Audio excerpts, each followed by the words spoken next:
नमस्कार, मैं हूं अंशुमान। क्रिप्टो काउंटर पर आपका स्वागत है।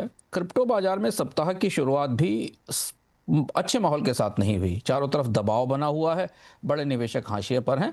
आइए देखते हैं बाजार के भीतर क्या स्थिति थी। दोपहर में 3 बजे बिटकॉइन की कीमत करीब करीब 3% गिरकर $85,960 के आसपास थी। 88,000 का सपोर्ट लेवल भी टूट गया।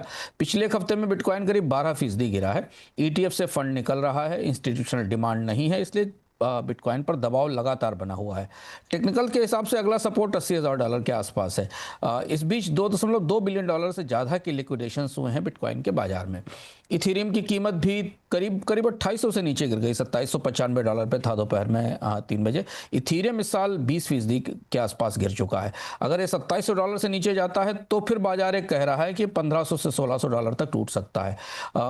करीब $3000 के आसपास $2995 पर रेजिस्टेंस दिखाई दे रहा है।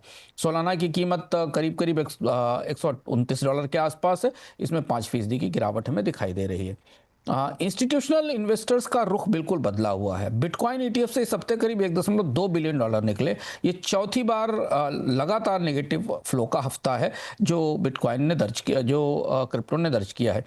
इथेरियम के ईटीएफ में थोड़े पॉजिटिव फ्लो दिखाई दी है, लेकिन डिमांड अभी भी कम है। इंस्टीट्यूशनल निवेशक अब स्टेबल कॉइन को तरजीह दे रहे हैं। इनमें करीब $275 बिलियन का फंड मैनेज हो रहा है। रेगुलेटरी बदलावों में लैटिन अमेरिका में ब्राजील ने वास्प लाइसेंस और स्टेबल कॉइन की निगरानी बढ़ाई है। मैक्सिको का एक नया फिनटेक कानून आया है जो इस क्षेत्र के मॉडल के तौर पर उभर रहा है। इथेरियम में गिरावट के बाद चीन के एक बड़े निवेशक ने $1 बिलियन का इथेरियम ट्रेजरी प्लान फिलहाल रोक दिया है, जो इथेरियम की लोकप्रियता को झटके के तौर पर माना जा रहा है। इधर एक्सचेंज और कॉर्पोरेट न्यूज़ में कॉइनबेस का में बिटकॉइन के प्रीमियम गिरे हुए हैं क्योंकि अमेरिका में डिमांड कम हो रही है। केयू कॉइन ने नया फ्यूचर ट्रेडिंग इवेंट लॉन्च किया है। $50,000 का प्राइस पूल रखा है।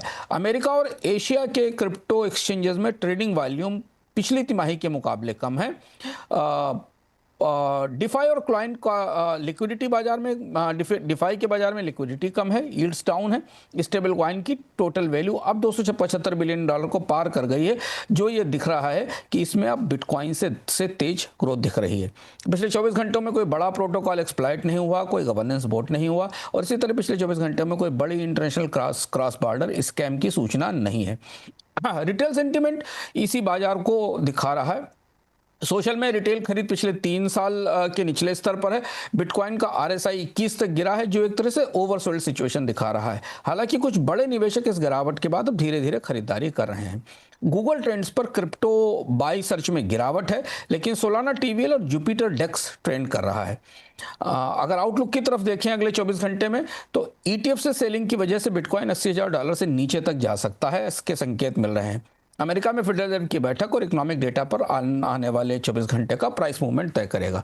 इस हफ्ते $300 मिलियन के जेडारो, सून और एक्सजीवाई जैसे टोकन्स अनलॉक हो रहे हैं, जिससे छोटे प्रोजेक्ट्स में वॉलेटिलिटी बढ़ सकती है। बाजार का सेंटीमेंट कमजोर है।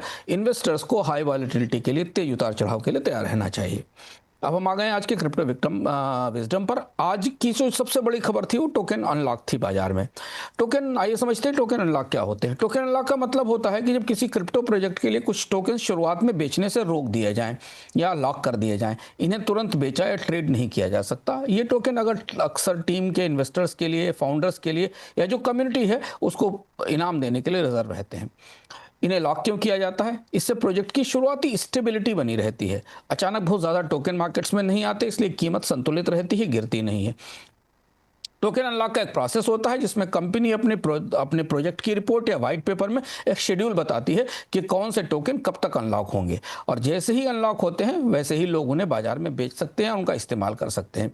जैसे अगर किसी प्रोजेक्ट के पास 10 करोड़ टोकन है और उसमें 4 करोड़ टोकन लॉक हैं और आज 2 करोड़ टोकन अनलॉक होंगे, तो इसका मतलब है कि 2 करोड़ नए टोकन बाजार में आ जाएंगे।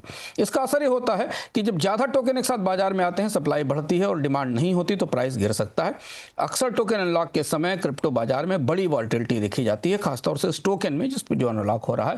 छोटे और मिड कैप प्रोजेक्ट्स में काफ़ी ज़्यादा दिखती है। टोकन अनलॉक बड़े इन्वेस्टर्स को, वेल्स को या प्रोजेक्ट की टीम को बाहर निकलने का मौका देते हैं, क्योंकि वह अचानक बहुत ज़्यादा टोकन बेचते हैं, प्राइस गिरता है। इसलिए टोकन अनलॉक का शेड्यूल जरूर देखिए, और ताकि आने वाले दिनों में अगर कोई बड़ा प्राइस मूव बन रहा हो तो उसकी जानकारी आपको हो सके। क्रिप्टो काउंटर में आज इतना ही, फिर लौटेंगे कल नए अपडेट्स के साथ।